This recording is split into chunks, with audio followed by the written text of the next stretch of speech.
साधना कराते हैं कि एक बार शरीर छोड़ने के बाद फिर नहीं मरने को मिलेगा।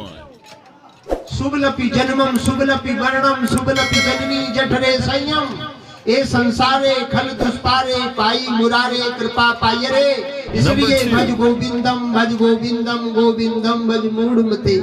हे मूर्ख, ये मनुष्य तन में आए मूर्ख, परमात्मा का भजन करो, नहीं तो बार बार जन्मोगे, बार बार मरोगे। दिन में रजनी साय पिराता शिशर वसंतो पुनर्यता काल किरीड़त गच्छित वायु तद मुचित आशा वायु।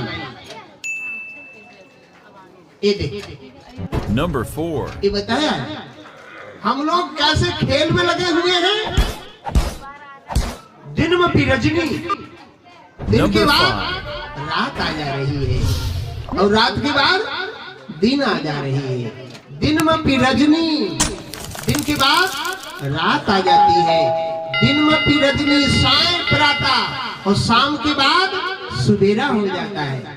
ये क्रम चक्र कभी खत्म नहीं हो रहा है। दिन में भी रजनी साय प्राता शिशिर बसंतो, शिशिर माने ठंड की ऋतु, बसंत माने ये चल रहा है। शिशिर बसंतो पुनर्यता, ये बार बार पुनरपि जन्मम पुनरपि मरणम, ये क्रम चक्र चलते ही रहेगा और छूटने वाला नहीं है। छूटेगा कब? कोई सदगुरु की भक्ति करे तब, कोई साहिब की भक्ति करे, बड़े परमात्मा की भक्ति करे तो ये क्रम चक्र छूट जाए। और ये यदि उस मालिक की भक्ति ना करे तो ये क्रम चक्र नहीं छूटेगा। बार बार जन्म मरण में आत्मा चली आए रहे। इसलिए कबीर साहब ने बहुत कठिन शिक्षा दी है। इस कठिन शिक्षा को समझने वाले बहुत कम लोग होते हैं। हाँ, मैथ पढ़ने वाले ज्यादा स्टूडेंट नहीं होते, साइंस पढ़ने वाले ज्यादा स्टूडेंट नहीं होते हैं, और ये आरड़ बारड़ ज्यादा पढ़ने वाले कितने ज्यादा लाइन संख्या होती है। कबीर साहब की शिक्षा समझने वाले ज्यादा लोग नहीं होते। हाँ, क्योंकि साहिब का मार्ग कठिन है, खंजर की धारा उतर जाए, खंजर की धारा डिगमिगाए तो गिर पड़े न उतरे पारा, ऐसा साहिब का मार्ग। इसलिए कबीर साहब सुंदर शिक्षा देते हुए मानव मात्र को समझाते हैं।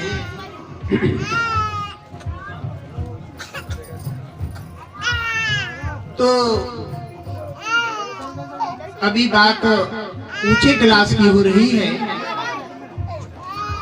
अब एनसी क्लास की बात करते हैं।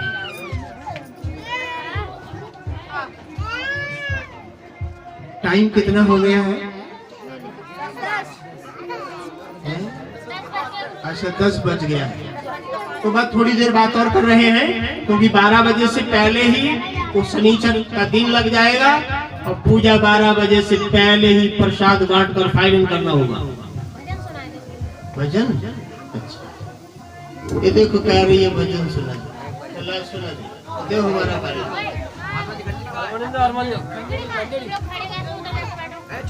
एक छोटा सा 2 मिनट सुनाएंगे, दूसरा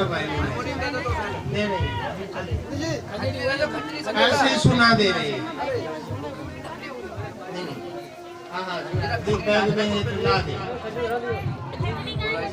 भजन तो पीछे हो रहे हैं बहुत।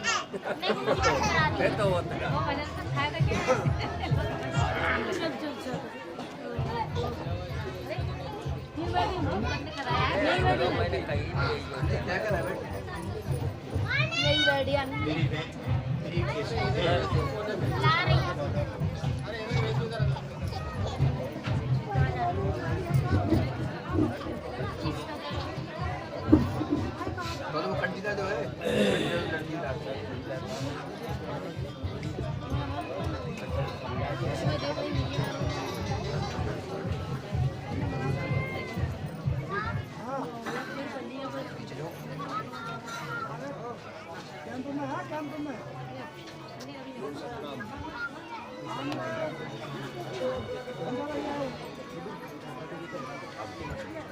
Kami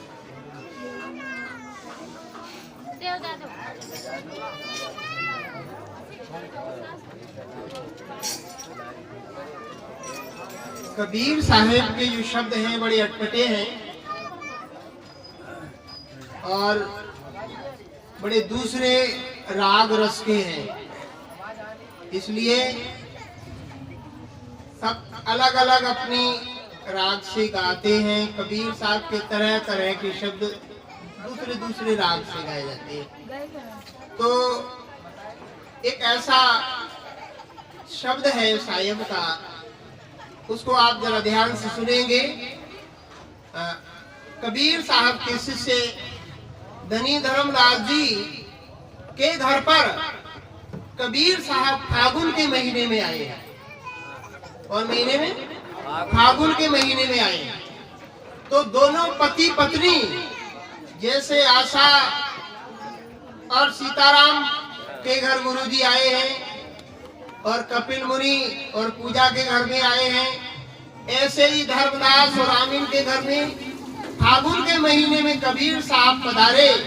तो दोनों पति पत्नी खुश होकर के एक शब्द को गा रहे हैं और कह रहे हैं शब्द की पहली लाइन में, मेरे पूर्ण पिछले भाग हैं जो गुरु मिले फागुन में। शब्द की क्या लाइन है?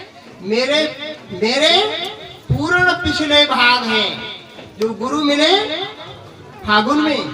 फागुन माने मनुष्य के जीवन में एक पूर्ण भाग होते हैं उसके, जो मनुष्य के जीवन में किसी को गुरु मिल जाए। और मनुष्य के जीवन में गुरु मिले तो भाग, और ना मिले तो अभागा रह गया। हाँ, इसलिए दोनों पति पत्नी इस शब्द को अपने गुरु साहिब के बीच में बैठ करके बड़े खुश होकर के गा रहे हैं। आप वो ध्यान से सुनेंगे एक एक शब्द की लाइन।